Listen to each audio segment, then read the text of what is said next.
I never asked to be the neighborhood watchdog. Honestly, I preferred staying invisible in Pinewood Estates, where every lawn had to be exactly 3 inches tall and American flags could only fly on approved poles. For 8 straight years, I ran the Emergency Preparedness Committee like it was my quiet religion. No one clapped. No one cared. They just forwarded my quarterly drill summaries to their assistants with a quick, "Looks good, Sarah, thanks," and went back to arguing about mailbox colors. But the day I knew I'd become a ghost was during our full-scale neighborhood blackout simulation. Karen Blakely, the brand-new HOA president, leaned over the folding table in the community center, her pastel blazer spotless, and asked with a straight face, "Does that blinking red siren light mean something is actually wrong right now?" I stared at her. The portable generator I'd rented for the drill was literally screaming in the parking lot, and she thought it was ambience. Like I'd turned the rec hall into a haunted house for fun. For 8 years, I drilled this community like clockwork. Power outages, flash floods, even that freak windstorm that took out half the power lines 2 counties over. I didn't want applause. I wanted Pinewood Estates not to fold like a cheap lawn chair the second Mother Nature decided to throw a tantrum. Every test, every checklist, every cross-street walkthrough was built to keep chaos from knocking on our perfectly painted doors. To the board upstairs, I was just background noise. Necessary maybe, but never exciting. Until the lights went out, I was simply that preparedness lady. And I was fine with it. Hell, I preferred it. While everyone else clinked glasses at the annual block party over new playground equipment and fresh mulch, I was in the weeds double-checking backup, sump pump stations, walking volunteers through virtual evacuation routes, documenting every missed handoff like I was prepping for a courtroom. We survived minor floods, ransomware scares on the community Wi-Fi system, and one rogue landscaping crew that almost triggered a fire with their leaf blowers. We stayed standing because my protocols worked quietly, repetitively, boring, beautiful preparedness. But most people don't respect the fire drill until they smell smoke. And eventually that indifference hardens into pure arrogance. When a new wave of leadership rolled in, the kind with fresh Botox and disruptor mom in their LinkedIn bios, the first thing they did was slash anything that didn't sparkle on an Instagram story. That meant me.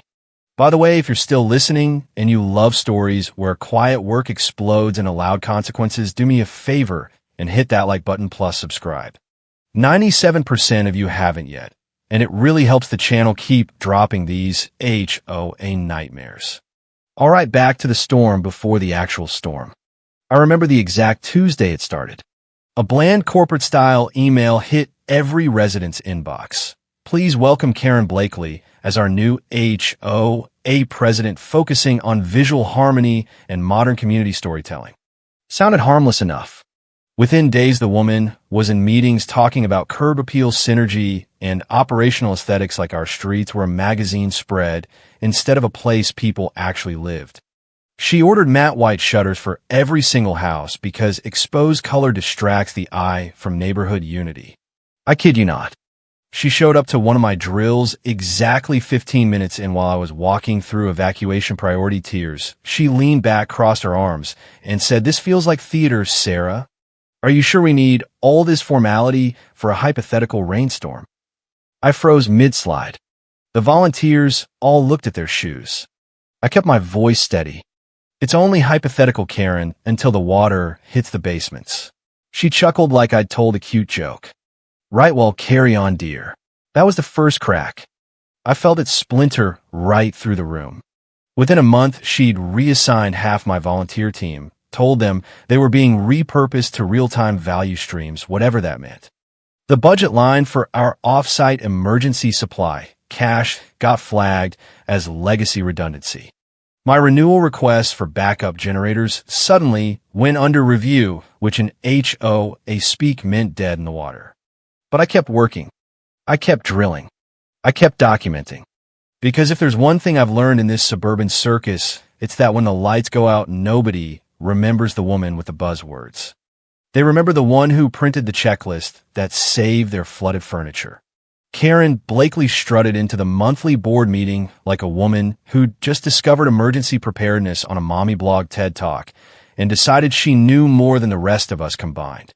She had that fresh from the country club gloss-tight pastel cardigan designer sneakers that cost more than my mortgage and a tablet she wouldn't stop waving around like it held the 10 Commandments of modern HOA living. I don't remember which slide she was on, but it was something ridiculous like legacy habits versus scalable future vibes. Then she said out loud, "This whole emergency preparedness protocol honestly feels like theater." My brain actually buffered for a second. Half the room turned toward me waiting for the explosion. I didn't explode. I just smiled, flipped to my own notes, and asked sweetly, "Would you like me to walk you through the last incident timeline again? The one where our community Wi-Fi went down and my so-called theater kept 3 families from losing their insurance claims." She smirked. "We're not saying we don't need some process, Sarah, just that the current model isn't agile. It's reactive, not adaptive. We should be optimizing for resilience through dynamic community aesthetics." I could have thrown a clipboard at her perfectly highlighted head. But here's the thing about Karens like Blakely. They never actually do anything useful. They just rename what you're already doing, slap a Pinterest buzzword on it, and act like they invented the wheel. Except she wasn't content with showboating. She came to dismantle. And the board lapped it up like free wine at the annual mixer. Within a week, my quarterly drill slots got cut from 4 hours to 2. Too disruptive, she said. Let's pivot to charming tabletop discussions instead. Tabletop, as if we could sketch a flood on a napkin and call it readiness. Then she downgraded our off-site supply, cash merged 2 isolated storage units to cut waste.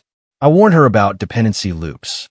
She nodded like she was listening, then fired off an all-resident memo about streamlining complexity to empower lean neighborhood vibes. I stared at that sentence for 5 full minutes, wondering how one woman could say absolutely nothing in 14 words and still get a standing ovation at the next potluck. The final straw came when I saw the staging shed decommission order. It wasn't sent to me. It was sent around me, signed, approved, and executed without a single safety review. I found out when the community generator failed a smoke test, and 3 volunteers called me in panic because half the emergency supply chain had vanished. I marched straight into her perfectly staged office and laid the printouts on her glossy desk. "You're removing our live fire zones, Karen. You're cutting visibility. You're handing our flood readiness over to Hope and pretty Pinterest boards." She didn't even look up, just tapped her tablet and said, "Legacy systems create a false sense of safety. Trust me, we're building something smarter." "No, Karen, you're building a sandbox, and when the river rises, it's going to wash straight through." She looked at me like I was the dramatic one. "I appreciate your passion, Sarah," which is HOA code for shut up and leave quietly. I did leave, but not quietly. I started logging everything, every cut, every downgrade, every denial, and I copied the HOA attorney on every single one. Not because I expected them to act, but because I knew what was coming. And when it hit, I wanted my name nowhere near the wreckage. It was called a modern efficiency audit, but it smelled like a firing squad with pastel nails. The spreadsheet landed on a Friday, of course it did. Laid out like a bureaucratic autopsy. 128 line items, each with a bright yellow column labeled rationalization opportunity. Line 47 was mine. Emergency preparedness ops 100% $400 annual. No comment. Just a tiny red flag and a note at the bottom. Review with Karen. I knew what that meant. A meeting where I'd be asked to defend the one thing that didn't need defending.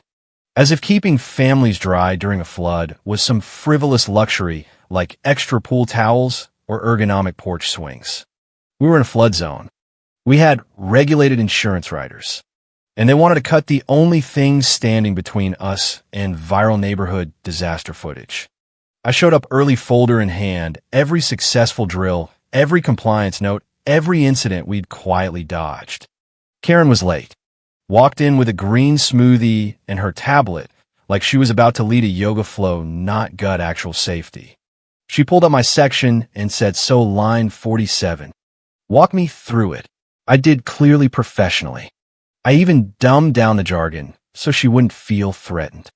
I showed risk maps, mirrored supply routes, vendor contracts. Then I waited.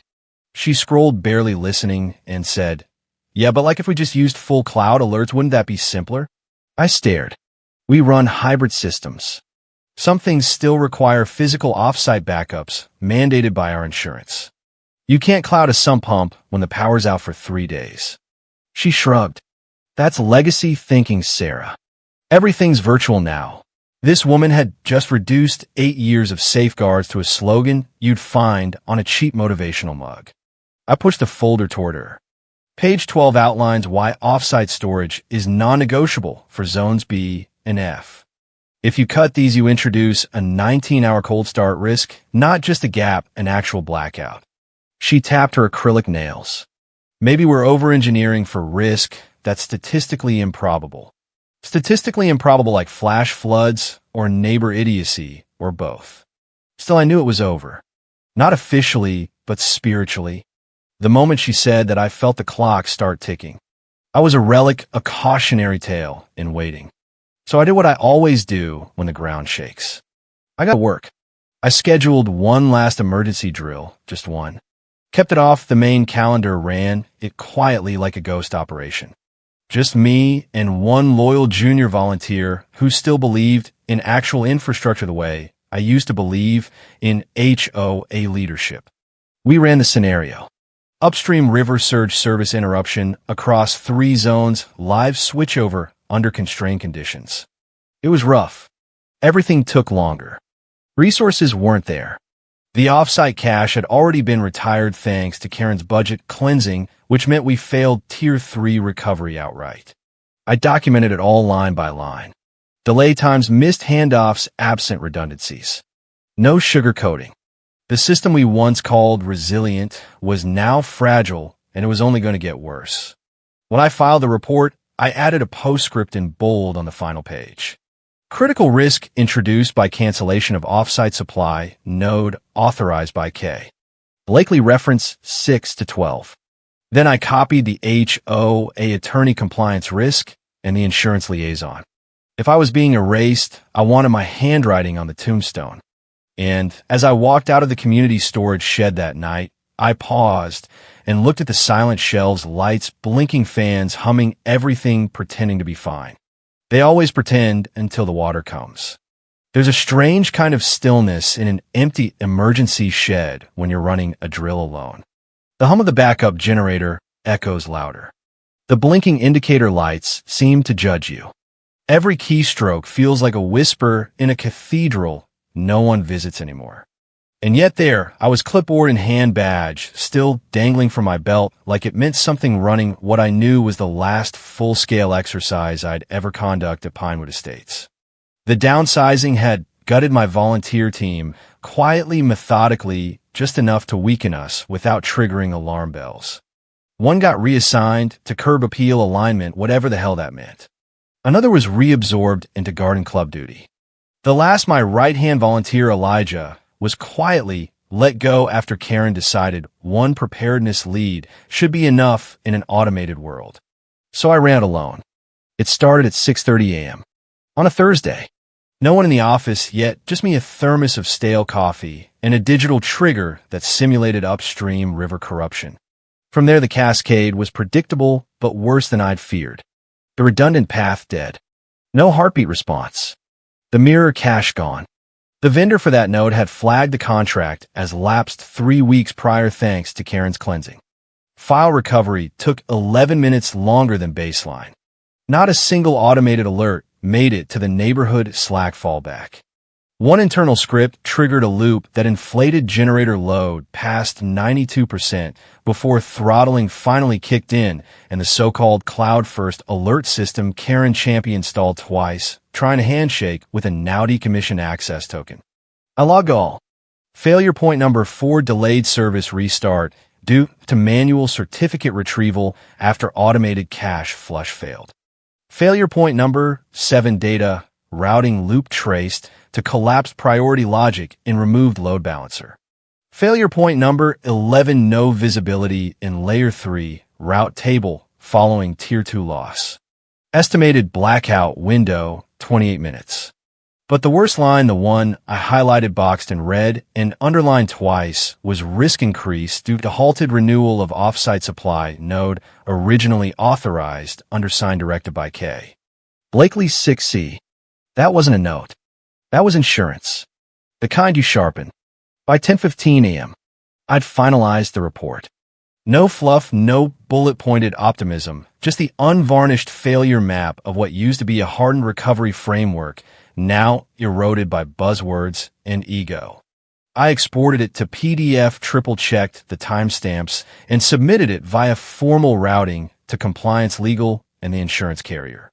Subject line simple. Emergency drill 6, final report submission. No one replied. No one needed to. They saw the CCs and knew the weight. Before I left the shed, I printed 2 copies. One for the Central Compliance Archive, one for my records. And then I sat for a minute. Just sat alone on the steel bench beside the backup battery housing, watching the faint blue pulse of a shelf that used to hold our failover keys. Now it was just a skeleton empty. That bitterness wasn't from being ignored. It was from knowing I was right, and that none of them would care until they were standing in knee-deep water, looking for a switch that didn't exist anymore. The email came through at 3:12 p.m. On a Friday, of course it did. Friday is where HOAs got their conscience. Subject line: board alignment meeting, end of week. I didn't even have to open it to know what it was. My access badge still worked, which meant they hadn't looped in security yet. A small mercy, a temporary one. I walked in a conference room, what we used to jokingly call the exit lounge. The board was already seated, paper folder open like a casket on the table. Karen Blakely wasn't there. Figures. She'd probably already moved my name to the former volunteer column in her dashboard, then booked herself a latte, tasting to celebrate.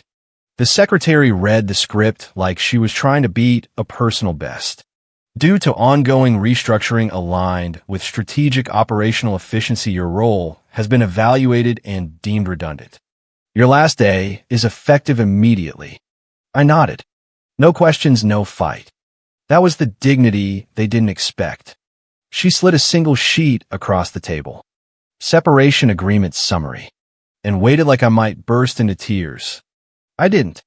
I asked to retrieve my personal items and was escorted to my little office like a tourist being shown a war crime.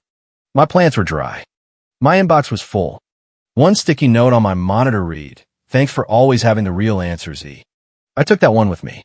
Then, with the door closed and no cameras in view, I opened my private file stash and pulled up drill 6. I printed it, signed it, slipped it into a red folder I kept for escalations, and with surgical precision, I navigated to the shared compliance drive. I didn't bury it in subfolders. I didn't label it something obscure. I named it exactly what it was. Final emergency report Q2, submitted 7/14. Then I dropped it into the audit continuity directory where every board member, every attorney, and yes, even every insurance observer had read access. Before I closed the file, I made one last edit to the final page. Right beneath the timestamped summary of risk vectors and downtime projections, I inserted the line in bold. Decision to remove node confirmed by K. Blakely 6/12. No commentary, no accusation, just a fact. Recorded, signed, and time-stamped. I shut down my machine, left my badge on the keyboard, and stepped out into the hallway. The secretary gave me a nod, meant to be comforting. I returned one meant to be final. As I walked out of the community center, the sky cracked open in the distance, just a low roll of thunder, but heavy. Storm season was creeping in early this year, and somewhere in a folder no one raids until they have to, a single PDF was waiting with my name on it. Not a warning, a receipt. It started with an alert on my phone. One of those public service flood warnings you usually ignore unless you live near a river. I was sitting in a second-floor coffee shop on 9th, sipping something too floral for my taste, but strong enough to wake the dead when the screen lit up. Severe flash flooding in downtown corridor, avoid low-lying areas. I blinked at the name of the street in the alert and laughed under my breath. Pinewood Estates sat right in the middle of it. By noon, the photos started rolling in. Social media posts from soaked commuters, street-level videos of knee-high water, pushing past storefronts' power, transformers blinking out like dying stars. Then someone sent me a picture blurry from a cell phone, but unmistakable the Pinewood welcome sign. Water lapping over the first curb of the entryway. The HOA banner flapping in the wind like it knew it was guarding a grave. I didn't panic, didn't rush to call anyone. I just scrolled, watched, and waited like a scientist observing a control burn. She had no intention of stopping. Around 2:13 p.m., I got the first call. Not from the board, not from Karen, from Elijah, my old volunteer. His voice was shaking. "It's down," he said. "Everything. Main clubhouse flooded. Backup generators aren't responding. Local vaults compromised." I asked the question like I didn't already know the answer. "What about the off-site cache?" Silence. Then they never renewed it. I checked. There's nothing. Of course there wasn't. Karen had cut that node out of the system like a tumor, bragging that we'd be fine with cloud alerts. I could still hear her saying it. Virtual resilience, not analog drag. She thought she'd future-proofed us by gutting the only thing standing between Pinewood and digital suburban oblivion. By 3 p.m., Slack threads from former neighbors were lighting up. Screenshots of system errors. Badge access shorted. Residents stuck outside because the community gate had flooded. The board was directing people to wait for updates. Updates from who? Karen. No one could reach her. The woman was a ghost in a $1,000 cardigan. The funniest part, she'd probably made a dashboard for this. Some pretty little interface with uptime stats and color graphs. But none of it mattered now because water doesn't care about dashboards. It doesn't care about quarterly cost savings. Water finds every weakness you pretended didn't exist and soaks it until the lights go out. And the lights, oh, they went out. I watched it unfold from a distance. I didn't call. I didn't text. I just listened to the quiet. Not silence, not exactly, just the soft unraveling of a machine whose gears have been stripped, whose fail-safes have been sold off, whose last working alarm had walked out with me that Friday afternoon and never looked back. There was a certain detachment to it.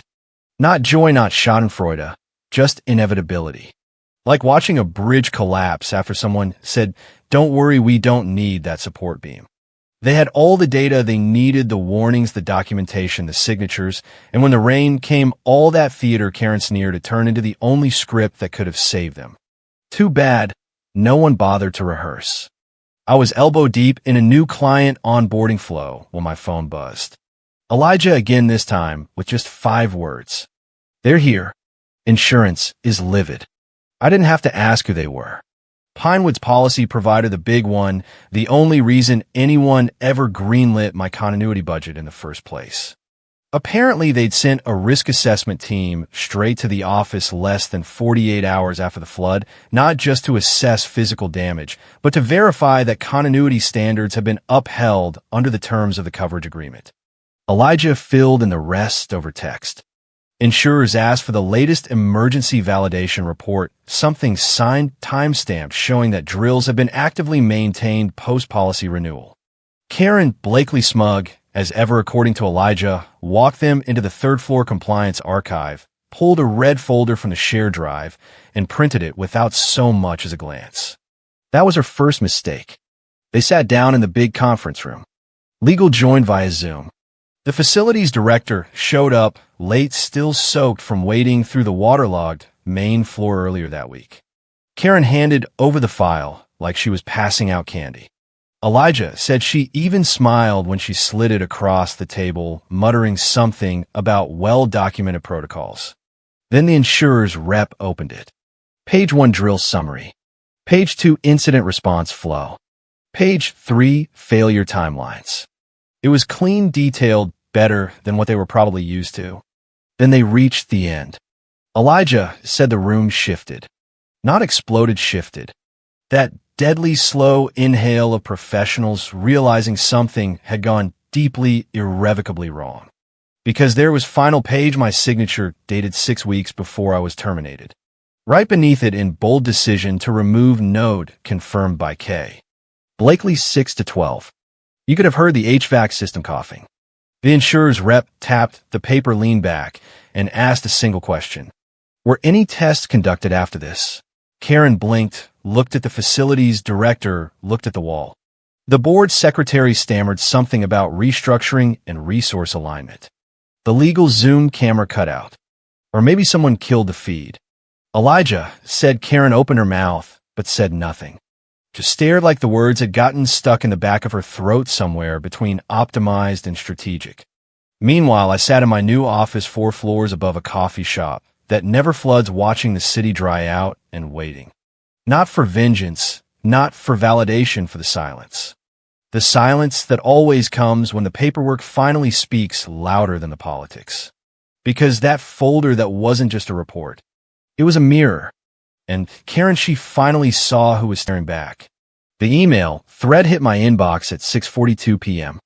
Elijah again forwarded me a screenshot with the subject line, Clause 8C, immediate response required. It was short, 6 sentences and just one attachment. A photo of the underlined clause in the policy. Clause 8C, coverage void, where continuity tests are not maintained post-policy renewal as outlined in sections 3.1 and 5.4. The insurer didn't yell, they didn't threaten, they just pointed and let the silence do the rest. Inside the boardroom, the energy flipped. Elijah described it like watching a room realize the brakes were cut mid-descent. Legal leaned in. Compliance started flipping through their folders as if a second magic report might appear and save them. Were any tests conducted after this date? Asked the lead counsel from the insurer. Her tone was ice smooth, professional, the kind of calm that lets you know someone's done asking nicely. The Pinewood attorney opened her mouth, closed it, looked to the board. We believe there may have been simulations in formal tabletop scenarios. The secretary's voice was cracked glass. The rep didn't blink. That's not what your policy stipulates. Section 3.1 specifies full environment validation documented and signed. Nothing informal, nothing hypothetical. She slid the report across the table, the one with my name, my timestamp, my warning. That was the last verified test, June 14th. The policy renewed July 1st. You've maintained no qualifying test coverage since.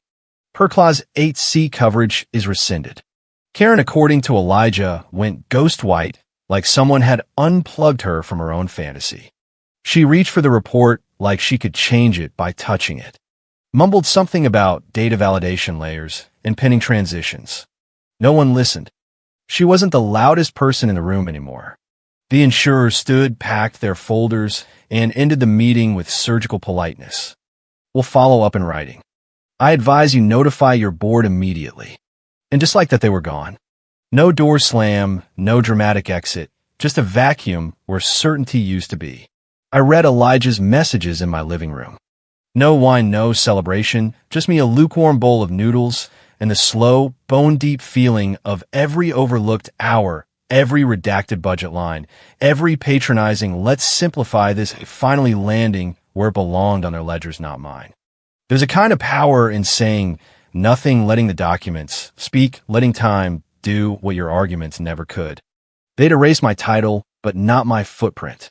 And when the storm came, that footprint was the only thing pointing to where the floor used to be. The payout denial came faster than anyone expected. Officially stamped and delivered before the elevators were even fully drained. I saw the headline before Elijah could message me. One of the smaller local blogs picked it up first. Buried under finance briefs and real estate gossip. HOA insurer denies Pinewood claim after continuity breach. $940,000 in damages uncovered. There wasn't even a quote from the board, just a cold, dry summary of the policy breach, the clause cited, and the implications. In-house systems, compromised vendor agreements, broken, several federal flood riders, suspended pending reassessment. The fallout hit like winter in an old house. Slow creeping, inevitable. Board members stopped replying to internal emails. One of the compliance managers quietly updated her LinkedIn title to seeking new opportunities. And somewhere around 10:12 a.m., Karen Blakely's badge stopped working. No announcement, no drama. She was seen at the security desk, confused, trying to scan in 3 times before someone from the board met her in the lobby. The two of them disappeared into the side hallway. 15 minutes later, she was seen leaving through the service exit. No box, no laptop, just a woman in a $1,000 cardigan and shoes that never touched a puddle until it was far too late. I didn't celebrate. I didn't send a message. But I did smile when I got the email from Pinewood Legal. Subject: quick chat. I hope you're well. Wondering if you'd have a moment to discuss continuity documentation related to your final drill submission. Just tying off a few open threads. Let us know what works for you. I didn't respond because by then I was already 2 months into a consulting contract with one of their direct competitor HOAs. The kind of community that didn't ask why I scheduled quarterly drills. They asked if we could run them monthly. They didn't blink at hybrid environments. Didn't balk at budgets for off-site redundancy. They even brought me coffee during our first tabletop simulation and told me quietly we saw what happened. You were right. That was all I needed. No payback, no vengeance, just clean execution, cold clarity. Pinewood, they'll rebuild, eventually maybe. But some scars don't fade. They harden into warnings. And for them, mine came typed, signed, and highlighted. My last journal entry from that week wasn't dramatic. Just 9 words scrolled across the bottom of a yellow notepad underlined once. Theater ends when the water rises. And they never saw the curtain.